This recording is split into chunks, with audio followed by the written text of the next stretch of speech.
Assalaamu calaykum waraxmatullaahi wabarakaatuh. Istanbul, magaalada boqortooyooyinka. Istanbul waa mid ka mid ah magaalooyinka ugu caansan dalka Turkiga, waxayna leedahay hiddo iyo dhaqanno kala duwan iyo qaab dhismeed cajiib ah. Ahaanshaha mid ka mid ah magaalooyinka ugu waaweyn abid, waxaa jira sheekooyin badan oo xiiso leh oo ku saabsan caasimaddii hore ee boqortooyada Cusmaaniyiinta. Xitaa haddii aad taqaano qaar ka mid ah, waxaan hubaa inay jiraan xaqiiqooyin badan oo ku saabsan Istanbul oo aadan horay u maqal.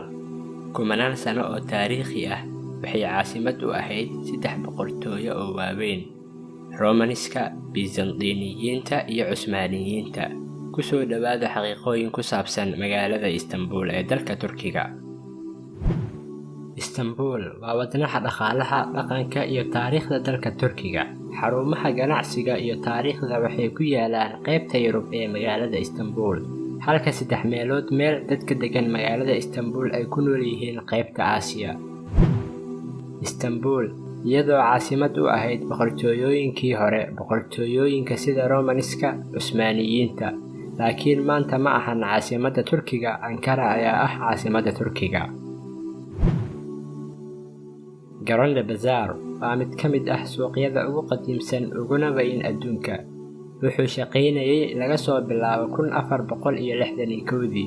Suuqa wuxuu hoy u yahay wax ka badan 4,000 oo dukaan, wuxuuna ku fidsan yahay in ka badan 60 waddo. Waxaad u baahan tahay 3 maalmood si aad u wada aragto dhammaantood, waxaana soo booqda inta u dhaxaysa 250,000 oo qof ilaa 400,000 oo qof maalin walba. Istanbul waxay leedahay tareenka dhulka hoostiisa mara, tareenka 3aad ee ugu da'da weyn adduunka. Kaliya waxaa ka horeeya midka London oo la dhisay 1863 iyo kan labaad oo laga dhisay New York 1868. Midka 3aad waa kan ka dhisan Istanbul, waxaana la dhisay 1875. Dhererkiisu wuxuu gaarayaa 573 mitir, wuxuuna ku yaalaa degmada Yoglu.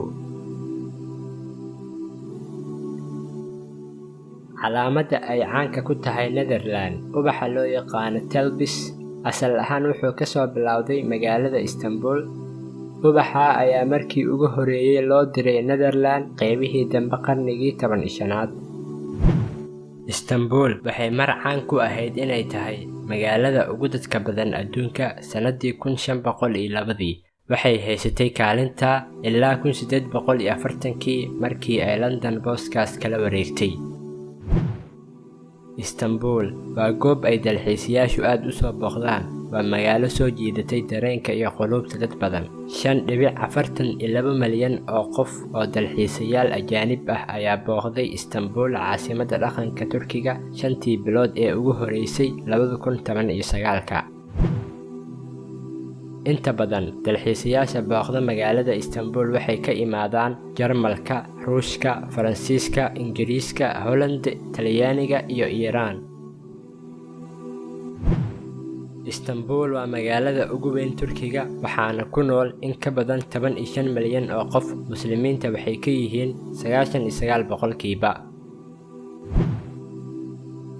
Istanbul waxaa ku yaala masaajidda ugu badan dalka Turkiga. Waxaa ku yaala ku dhawaad 3,113 masjid oo ay ku jiraan masjidka taariikhiga ah ee Sultaan Axmed iyo masjidka Suleymaaniya. Istanbul waxay ahayd magaalo madaxda dhaqanka Yurub sanadii 2010, laakiin weligeed ma martigelin ciyaaraha Olombikada.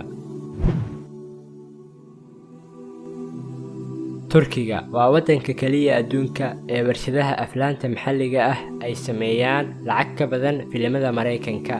Sidoo kale waa dalka labaad ee ugu dhoofinta badan adduunka filimada taxanaha ah marka laga reebo Mareykanka.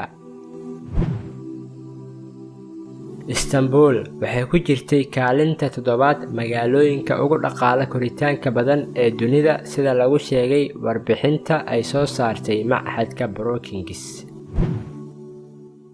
Si loo hubiyo in dadku ay adeegsadeen magaca Istanbul 1930 iyo wixii ka dambeeyay, xafiiska boostada ee Turkiga ma uusan u soo diri jirin boostada adereeskeedu ku qoran yahay Qusطinطينية ama Constantinople.